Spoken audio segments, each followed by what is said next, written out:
এই অসীম সরকার,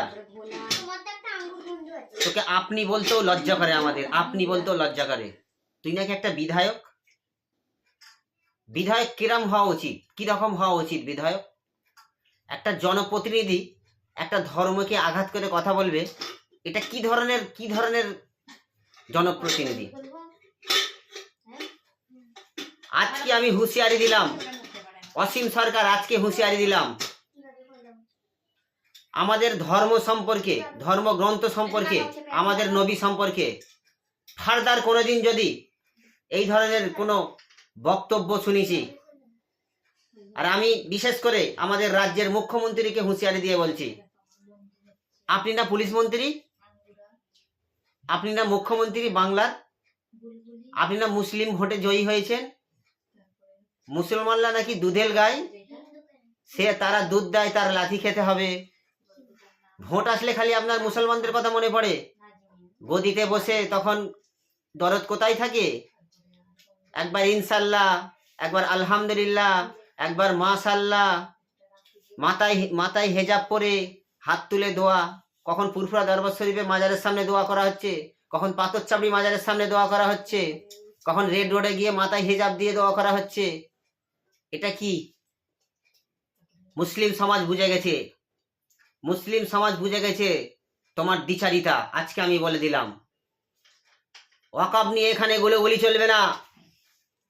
যারা ওয়াকফ নিয়ে গোলাগুলি করবে আমার থেকে খারাপ কেউ হবে না, সেই দিন বুঝে গেছে মুসলমান। আর আজকে ওয়াকফের আইন পাস হচ্ছে, এনআরসি হতে দেব না, এসআর হতে দেব না, আমার লাশের উপর দিয়ে হবে। আপনি কি বেঁচে আছেন না মারা গেছেন? সবই তো হয়ে যাচ্ছে। মুসলিমদের উপরে অত্যাচার হলে সহ্য করব না, তো আজকে অসীম সরকার এই কথাটা বললো কি করে? আপনি পুলিশ মন্ত্রী হয়ে, রাজ্যের মুখ্যমন্ত্রী হয়ে কোনো স্টেপ নিতে পারলেন না? আজকে এরা কি, কোন সাহসে এরকম কথা বলতে পারে? কোন ইন্ধনে এরকম কথা বলতে পারে? আজকে শুভেন্দু কি করে মুসলিমদের উপরে, হিন্দু হিন্দু ভাই ভাই, মুসলিমদের উপরে কিভাবে অত্যাচার করতে পারে, কিভাবে এইরকম অশ্লীল ভাষা ব্যবহার করতে পারে? মুসলিম এমএলএদের বিধানসভা থেকে চ্যাংচলা করে ছুঁড়ে ফেলে দেবো বলে কোন সাহসে? কই, তারা তো অ্যারেস্ট হয় না। আর নিরীহ সাধারণ সংযুক্ত মোর্চা আইএসএফের একটা এমএলএ, ভাঙড়ের একটাই এমএলএ, সে ভদ্রভাবে শালীন ভাষা ব্যবহার করে, নম্রতা ভদ্রতা বজায় রেখে কথা বলে, আইন মাথায় রেখে কথা বলে।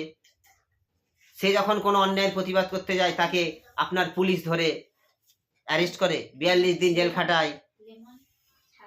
কি হচ্ছে এসব? বাংলার জনগণ বুঝে গেছে আপনার দ্বিচারিতা। আজকে আমি বলে দিলাম, বাংলার জনগণ কিন্তু আপনাকে 2026-এ মজা বুঝিয়ে দেবে, এটা আপনি খুব ভালোভাবেই জানেন। 34 বছরের শেকড় যারা মোপড়াতে পারে, তারা 15 বছর শেকড় তুলতে তাদের কাছে সময় লাগবে না। এই বাংলার বুকে এত দ্বিচারিতা কেন? একের পর এক বাঙালি শ্রমিক বাইরের রাজ্যে থেকে এসে মার খেয়ে এসে এখানে তাদের কি হালটা হচ্ছে, তাদের বাইরে কাজের জন্য শ্রমিকরা যাচ্ছে, সেখানে তাদেরকে বাংলাদেশি বলে পেটানো হচ্ছে। আপনি নীরব কেন? কোনো স্টেপ নিচ্ছেন না কেন? কেন মুসলিম বলে? এসব বাংলা, এসব আমরা হতে দেব না। বাংলা কোনোদিন অশান্তি চাইনি, অশান্তি হয়নি। আজকে আপনি রাজ্যে আসার পর থেকে যত রকমের অশান্তি মাথা ছাড়া দিয়ে উঠেছে। কখন গোরক্ষার জন্য মারধর হচ্ছে, কখন আপনার আফরাজুলের মতো একটা শ্রমিককে যখন দা দিয়ে পিটিয়ে জ্বলন্ত পুড়িয়ে মারা হলো, তখন আপনি কোথায় ছিলেন? কোনো কথা শোনা যায়নি। একের পর এক শ্রমিকরা বাইরে কাজে যাচ্ছে, মার খেয়ে আসছে, আপনি নীরব দর্শক পালন করছেন। আপনাকে তো আমরা ভোট দিয়ে জিতিয়ে অভিভাবিকা বানিয়েছি, আপনাকে চুপ থাকার জন্য? কবে স্টেপ নেবেন? ভোট আসলে দরদ দেখাবেন, ভোটের পরে আপনি আবার ভোটে জিতে মন্দির করবেন?